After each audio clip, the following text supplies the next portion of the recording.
പക്കായിട്ട് ആയിട്ടുണ്ട്. ഒന്ന് അരിച്ചെടുക്കാൻ പ്രത്യേകം ശ്രദ്ധിക്കുക. പിഴിഞ്ഞ് ജ്യൂസാക്കി നേരത്തെ വെച്ചാണെങ്കിൽ എളുപ്പമുണ്ട്.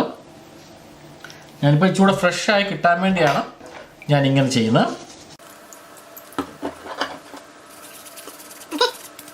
അപ്പോൾ നാരങ്ങ ജ്യൂസ് നമുക്ക് ഇത്രത്തോളം കിട്ടും. പെർഫെക്റ്റ് ആയിട്ടുള്ള പ്യൂർ ജ്യൂസാണ്.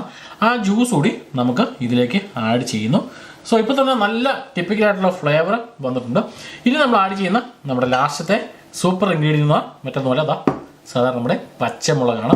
ഈ ഒരു പച്ചമുളക് നമുക്കിതാ ഇതുപോലെ ജസ്റ്റ് ഒന്ന് കീറിയെടുക്കാം.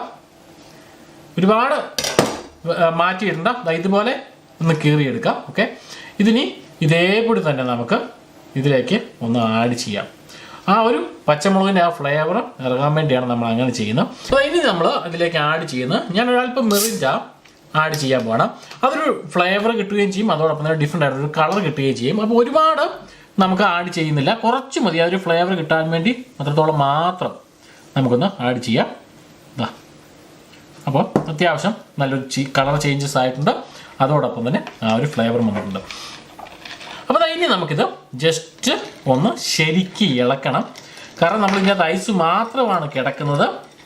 അപ്പം അതുകൊണ്ട് ഒന്ന് ശരിക്കും മിക്സ് ആവണം ഇതെല്ലാം കൂടി. അപ്പോൾ ഇതുപോലെ ശരിക്ക് ഒന്ന് ഇളക്കി കഴിഞ്ഞാൽ നമ്മുടെ സംഭവം റെഡിയാണ്. അപ്പോൾ ഇനിയാണ് റിയൽ ടൈം. എല്ലാ തരത്തിലുള്ള മിക്സും ഇതിൻ്റെ അകത്ത് വന്നിട്ടുണ്ട്. നമ്മൾ ഒരു തുള്ളി വേറെ പച്ചവെള്ളം ഒന്നും ഒഴിച്ചിട്ടില്ല. ടിപ്പിക്കലായിട്ടുള്ള ടേസ്റ്റ് വരാൻ വേണ്ടിയാണ് നമ്മൾ ഐസ് ക്യൂബ് മാത്രം ഇട്ട് റെഡിയാക്കിയിരിക്കുന്നത്. ഓക്കെ, അപ്പോൾ ഈ ഒരു മുളക് ഇങ്ങനെ എടുത്തിട്ട് ഒന്ന് റൗണ്ട് ചെയ്യാം. ആഹാ, സൂപ്പർ അല്ലേ. അപ്പോൾ ഇങ്ങനെ ഇട്ട ശേഷം നമുക്കൊന്ന് ട്രൈ ചെയ്ത് നോക്കാം. നമ്മളിട്ട എല്ലാ ഫ്ലേവറും ഉണ്ട്, അതോടൊപ്പം തന്നെ നമ്മുടെ വോഡ്കയുടെ ടേസ്റ്റും ഉണ്ട്. പിന്നെ ഞാൻ പറഞ്ഞ പോലെ നമ്മളൊരു പ്രത്യേക കളർ ചേഞ്ചിന് അല്ലെങ്കിൽ ഒരു ഫ്ലേവർ ചേഞ്ചിനൂടെ മിറിൻ്റെയും കൂടെ ആഡ് ചെയ്തപ്പോൾ സൂപ്പറാണ്. ഇങ്ങനത്തെ കോക്ടെയിലൊക്കെ കഴിക്കുവാണെങ്കിൽ നമ്മൾ ഈ പറഞ്ഞ പോലെ മദ്യം കഴിക്കുക, ഓടിപ്പോയി ടച്ചിങ്സ് എടുക്കുക, അങ്ങനെയൊക്കെ കിട്ടുന്ന ആ ഒരു പരവേശം, അല്ലെങ്കിൽ ഉള്ളിൽ കൂടെ കത്തി ഇറങ്ങുന്ന ആ പരവേശം, അതൊന്നുമില്ല. കോക്ടെയിൽ എന്ന് പറഞ്ഞാൽ ഒരു റിച്ച് ആയിട്ടുള്ള ടിപ്പിക്കൽ ഫ്ലേവറോട് കൂടിയ ടിപ്പിക്കൽ സാധനം. ഓക്കെ, നല്ല ഗ്രാൻഡ് സാധനം.